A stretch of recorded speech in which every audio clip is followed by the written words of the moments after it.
Hey everyone, my name's DanCHolloway, and I'm Dan's son, the guy on the other side of the camera that y'all don't get to see. But I've been with my dad doing the YouTube channel and his website for since 2009, so about 16 years.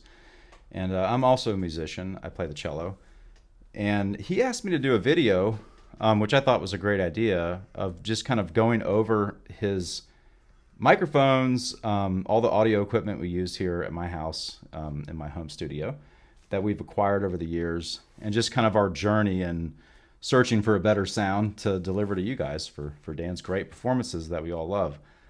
So I hope you all find this video interesting, and we'll start it off with just kind of, I'll give you a little tour of the space, and then we'll go over each mic and what the different characteristics of them are. Okay, so this is the space that we're recording in now. This is down in my basement. I've moved the studio from the office down here. We had a little bit more room, and it's a little bit easier workflow. I've got my lights there we can put on, my microphones, and then my desk where I can edit and work on all the videos and the audio. So that's kind of the studio rundown. I'll go over what kind of board I'm using and all the mics next. Okay, so first off, we'll start off with the board I'm using. This is a Zoom L12 live track mixer audio interface. So it does have USB capabilities. There's my old MacBook Pro. That's a 2012 MacBook Retina display. It still works great. And this mixer, I think, is right around $650. Before we were using cheaper interfaces that the preamps were okay, but I really like the way these sound better than the other ones. We were using a Behringer 404 or something like that, and then a PreSonus was before that. So that's the mixer I use. Love it. It's got way more channels than I'd ever need. I think it's got 12 in total, but 8 XLR hybrid quarter-inch XLR channels. And yeah, it's a good sounding board. I like the way it sounds. And the studio monitors, let's see, I've got 2 sets. The first one I bought were these Edifier studio monitors. They're powered. They were about 125 to 150, somewhere in that ballpark. They sound good, but they do add a little bit of bass. You can adjust the EQ on the side. I wanted to get something a little more honest and natural, so I got these Kali powered monitors that I love. They were $200 each. And they're just really natural and honest. They don't add anything to your recording. So I really love editing on those. I use both of them sometimes just to listen. And then when I'm editing in my DAW, I'm using PreSonus Studio One, version 6. This is the DAW that came with the first audio interface I bought. It's what I'm used to. Okay, so a couple of other things I thought were worth mentioning that I use is a DAC, a digital to analog converter. This one's by Cambridge Audio, the DAC Magic 200M. I really like this unit for editing. It doesn't add as much amplification as this board does, so you get a little bit more honest sound when editing, and it's got more processing power than the old MacBook does. And then also a power conditioner. Can't stress how important these guys can be and make your home recording sound really good. They just clean the electrical signal up, gets rid of a lot of hum, hiss, varying spikes in electricity flow. So getting a power conditioner, this is a Furman, is also a really great tool for editing and making your mic sound a lot better. Anyway, just thought I'd mention those 2 pieces of gear. So when I'm editing in my DAW, I will I'll monitor from different sources. I'll use sometimes just the smaller speakers, sometimes the bigger ones, sometimes both sets, and a set of headphones. I think that's a Beyerdynamic 1990 Pro. Those were like a $400 set. I've got a couple sets that are different price ranges, but I like to hear the audio back on multiple sources so I can really get a sense of what it sounds like. I'll even sometimes, before I am done, go listen to it on my car stereo or a Bluetooth speaker upstairs, or your phone. I think it's helpful to edit not only on nice stuff, but then some lower fidelity speakers just to really hear what you're getting. Okay, so we'll go and get into the microphones now. When we first started his YouTube channel in 2009, we had hired a guy to do audio and video for Dan, and because we didn't know how to do it. And he had plugged in Dan's Martin directly into his camera.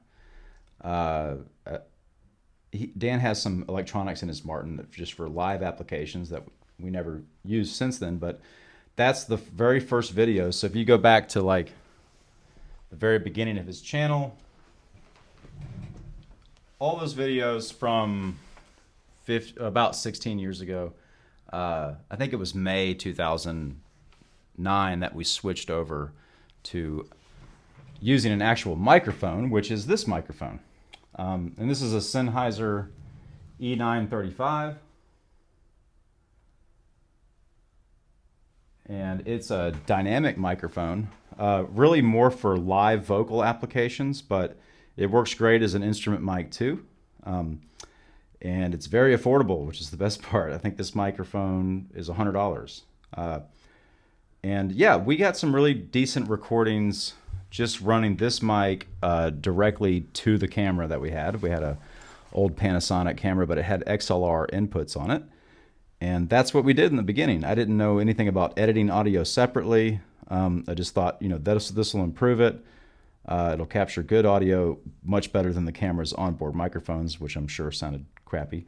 But yeah, so a Sennheiser E935 dynamic vocal mic. Does not require phantom power. It gets a nice kind of even balanced EQ. Not as much high end as the condenser mics, like for upper frequencies.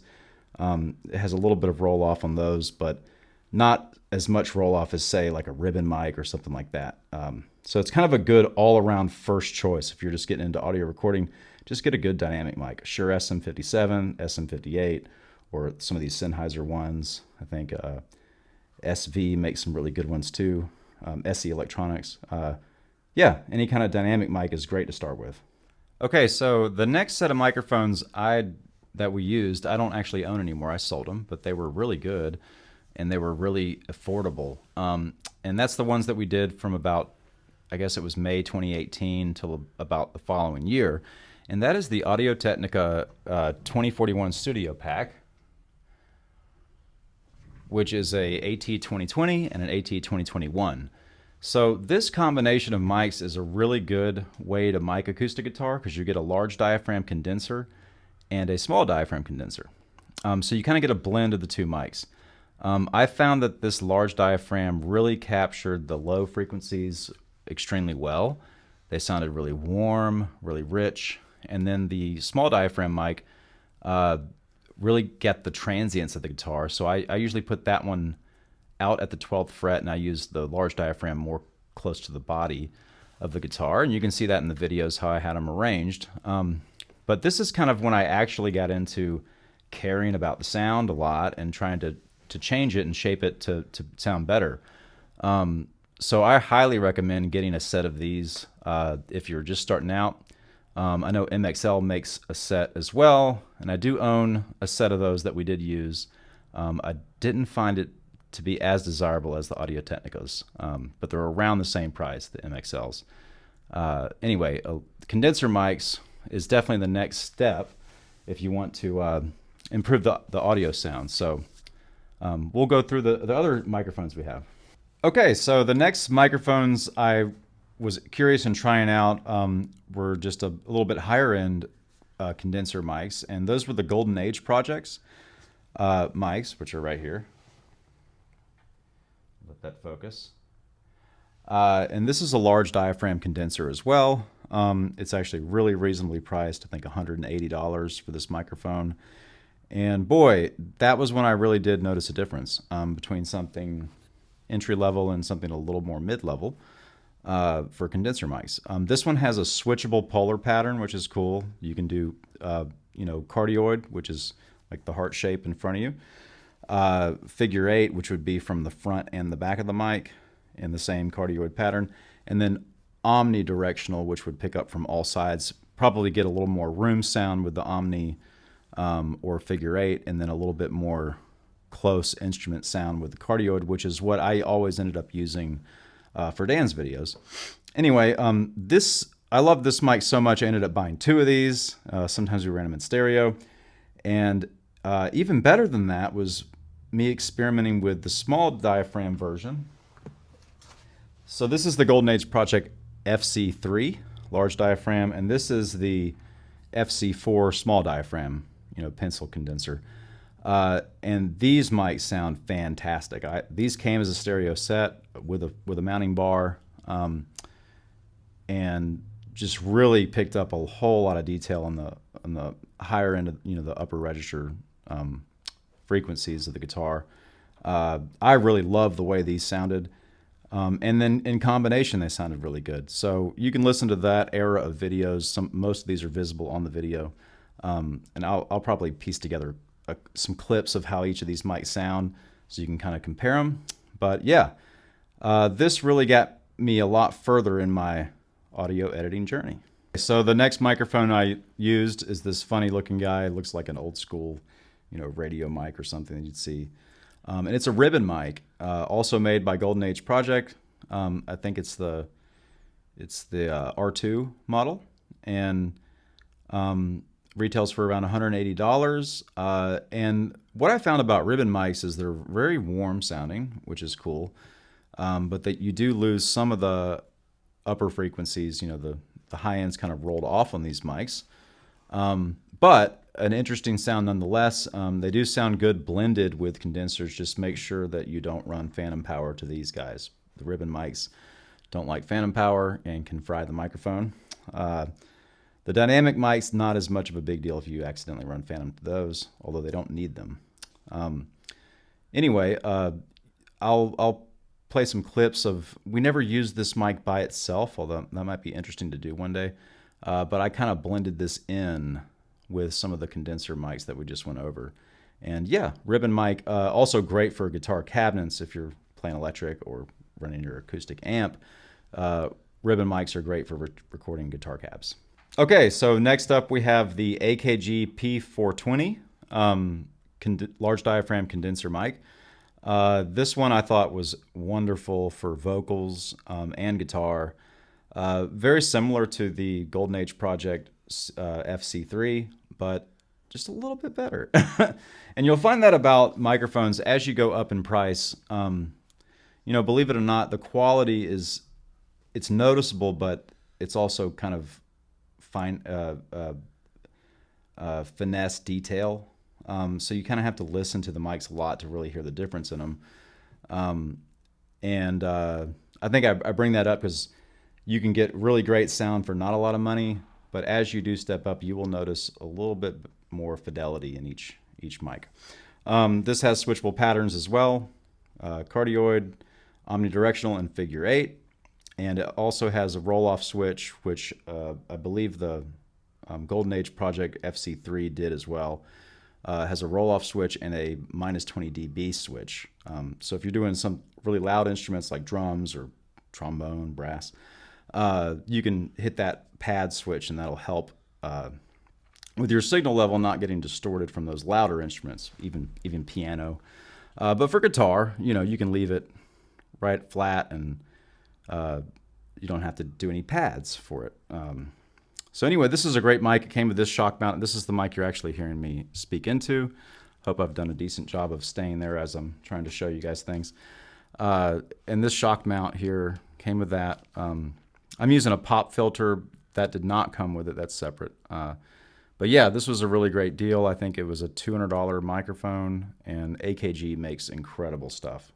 And that'll be the mic I show you guys next, is the best mics I've ever owned.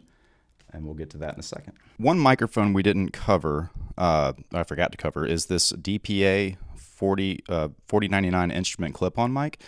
These are really, really nice for live applications. Right now, there's a violin clip on it.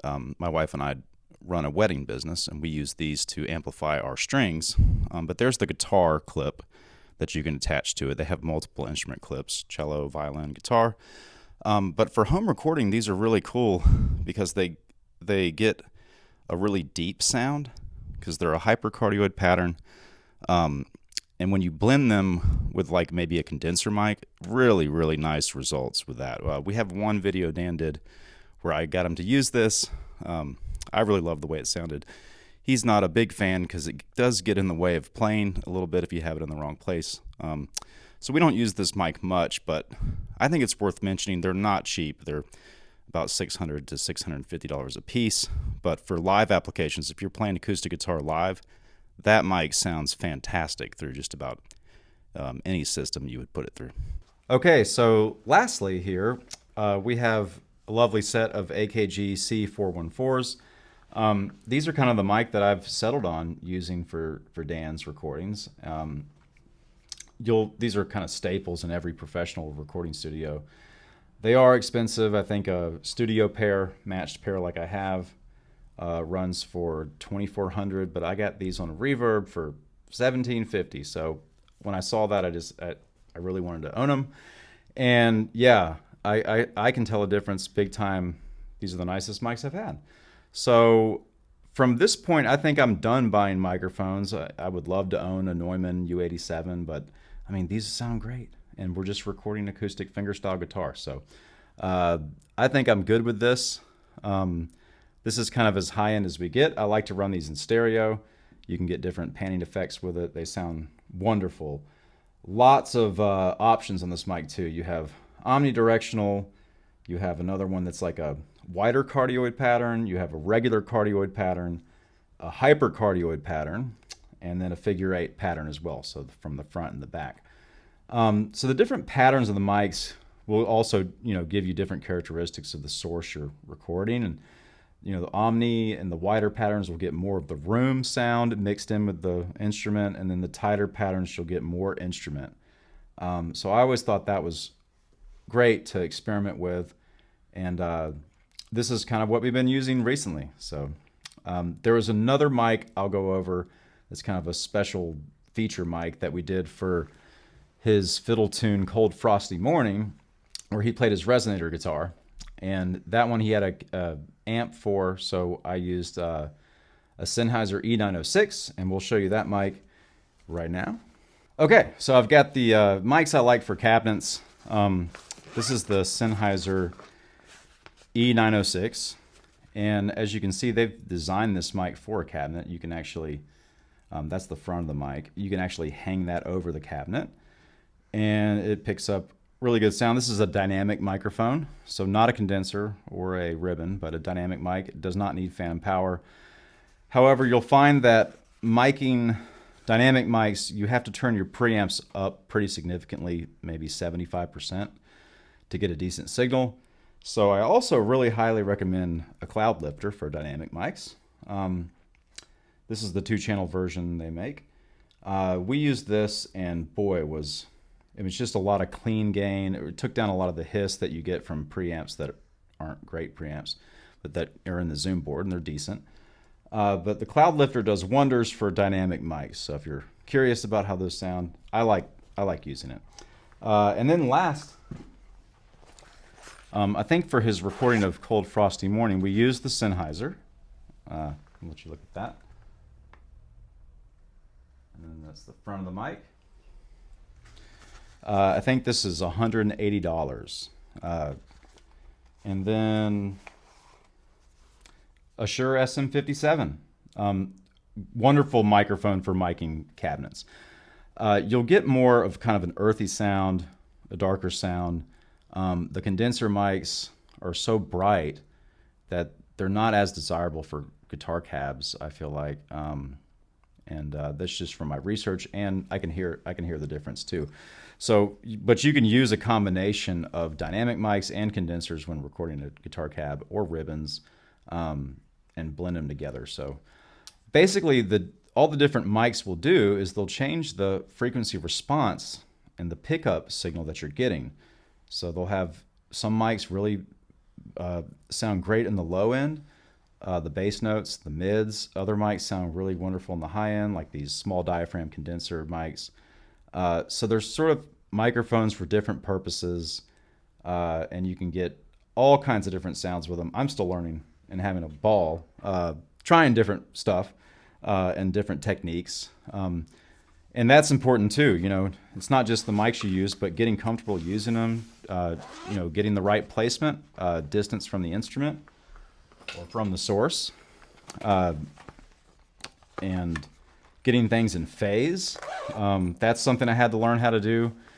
If you're using more than one microphone, they can get out of phase because they're at different distances, so the sound is reaching the mics at different times. And in a DAW, most DAWs can help correct some of that. You're never going to get it perfect, but you can eliminate some of the out of phase problems by inverting the phase, and just seeing if they're out of phase first. If your mics are out of phase, they're going to cancel each other out. So when you enable both microphones, the sound is going to sound thinner, and you're going to be like, dang, I lost sound. That's because they're out of phase and they're canceling each other out. So if you invert one of them, it should fix it and it sounds better. But that's just something to be aware of if you're using more than one microphone. Placement, if you get them exactly equidistant from the source, you won't have any phase issues likely. But if you're at different distances from the source, then you could experience some phase issues. Anyway, I hope this has been interesting for all of you fans of Dan. I'm certainly always excited to hear what he has to play each month and when he comes over to record. And look forward to bringing you more great guitar sounds.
Well, I've been hanging out uptown, Lord, in that low-down rain, watching good time Charlie friends is driving me insane. Out on shady Charlotte Street, the green lights look red. Wish I was back home on the farm, back in my feather bed. So I got myself a rocking chair to see if I could lose them thin dime hard